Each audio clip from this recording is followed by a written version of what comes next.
רוצים להגיד שלום, בוקר טוב ולמר נפתלי בנט, יושב ראש הבית היהודי החדש. שלום נפתלי. בוקר טוב. בוקר אור. נפתלי, שבוע שעבר אנחנו עסקנו, זה היה בבוקר עוד לפני התוצאות, והיום אנחנו מדברים איתך כיושב ראש הבית היהודי. אז ראשית ברכות לרגל התפקיד, לרגל המינוי, ורצינו באמת לשאול אותך, משהו חודש מתחיל, מה הבשורה שאתה בעצם מביא הבוקר ואלינו הסטודנטים בבר אילן?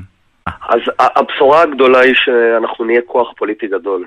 אנחנו נפסיק לעמוד בשוליים של הפוליטיקה הישראלית ולא להיספר. היום השלמת המלאכה היא קריטית. כולם צריכים לצאת מהבית ולהצביע, גם בבר אילן ובכל מקום, כדי להעמיד נבחרת חזקה למפלגה שלנו. אמרת אנחנו בשוליים, אתה מדבר על הבית היהודי, על הציונות הדתית בכלל, שככה קצת ירדה מהכותרות הפוליטיות בשנים האחרונות.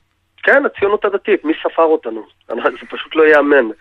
כמה שאנחנו במציאות, בשטח, באמת עושים, אם זה בצבא, בהתיישבות, בחינוך, בכל תחום, בכלכלה, בפוליטיקה לא נספרנו, לא היה לנו שום השפעה על שום החלטה פוליטית משמעותית בשנים האחרונות. דבר מדהים, ואנחנו בעצם אומרים היום, נגמר העידן שאנחנו נעמוד בשוליים, לא יספרו אותנו, אנחנו נהיה שותפים בניווט של מדינת ישראל, נהיה כן שרים בכירים בקבינט, בשביעה, בכל מקום, כי יש לנו say על העתיד של מדינת ישראל, גם בפוליטיקה ובעיקר בפוליטיקה. נפתלי, בדיוק הבוקר אנחנו קוראים בעיתונים שהרמטכ"ל אתמול החליט על שורה של מינויים של קצינים דתיים בכירים, אפילו אומרים שב-2020 רוב המטכ"ל יהיה כנראה חובשי כיפה, ובאמת כקונטרה למה שאתה אומר, אז האם אתה בעצם מתכוון לקחת את המפלגה או את תחומי הליבה שלה לתחומים נוספים מעבר לתחומים המדיני-ביטחוני, או שאתה בהחלט רואה בנושא הדגל התיישבותי כמרכזי וכמוביל של המערכת הבחירות הקרובה?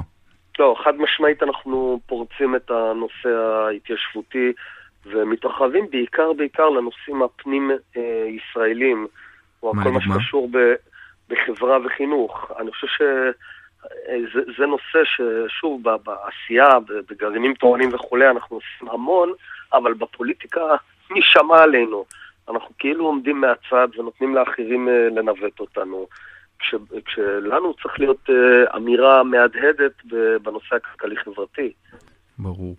אגב, לגבי הנושא של האיחוד כוחות בימין, באמת כל יום אנחנו שומעים שמועות חדשות לגבי איחודים כאלה ואחרים. האם אתה תוכל להגיד לנו הבוקר איזשהו משהו באמת, האם יש איחוד, האם יהיה איחוד, איפה הדברים עומדים? אנחנו שומעים כל יום דבר והיפוכו. תראה, אני כל הזמן יציב בעניין הזה. אני מתכוון להתאחד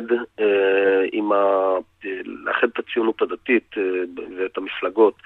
זה נכון שכרגע יש קצת הרבה התרחשויות באיחוד הלאומי, ואני מקווה שבימים הקרובים הדברים יתבהרו בעצם עם מי אנחנו יושבים שם, אבל אני מבחינתי יציב בכיוון של אחדות עם האיחוד הלאומי.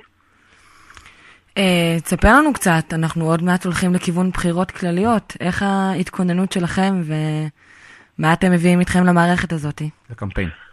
אנחנו נערכים, אם כי אני חייב לומר שהיינו ממוקדים, ואנחנו ממוקדים קודם כל על היום, כי אחד הדברים הכי חשובים כדי להצליח בבחירות הכלליות זה להעמיד נבחרת חזקה. ולכן אנחנו צריכים באמת שרבבות אנשים היום ישלימו את המלאכה ויתנו לנו את הכלים להעמיד נבחרת מאוד מאוד אטרקטיבית וערכית להמשך הדרך.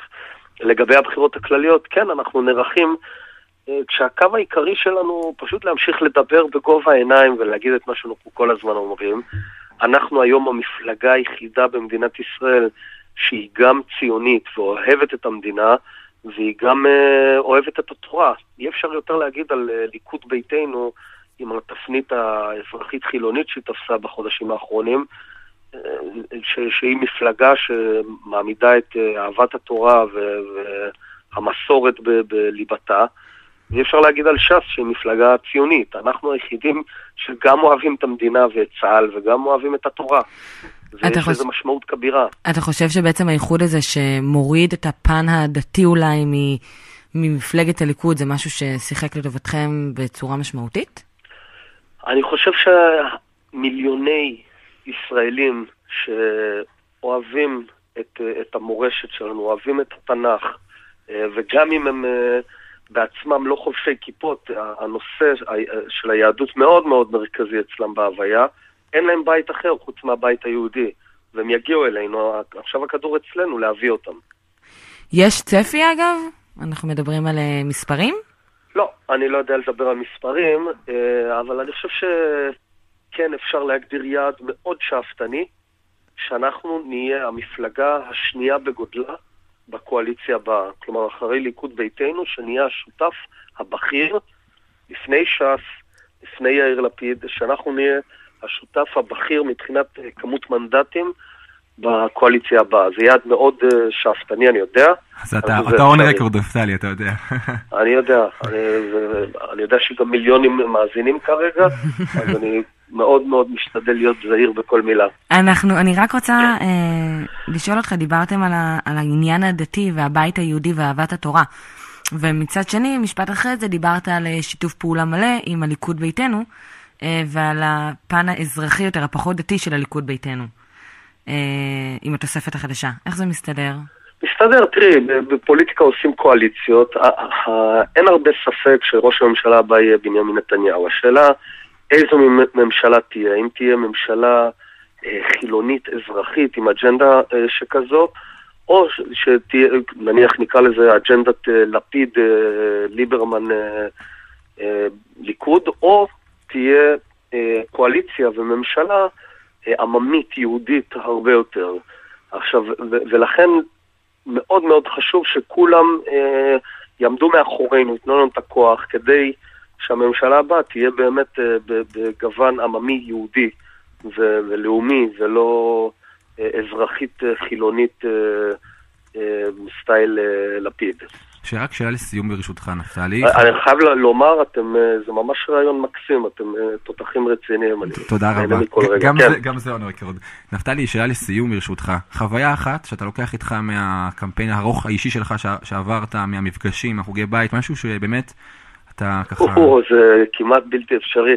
מחוגי בית שלפעמים הגיעו 7 אנשים אתה יודע, עשינו מאות חוגי בית, לפעמים הגיעו 10, לפעמים גם 5-6, למשל בנתיבות, היה חוג בית שהגיעו 6 אנשים, די בהתחלה, ואמרתי לחבר'ה שם, בואו נעשה חוג בית מיוחד, אני מקשיב, אתם מדברים.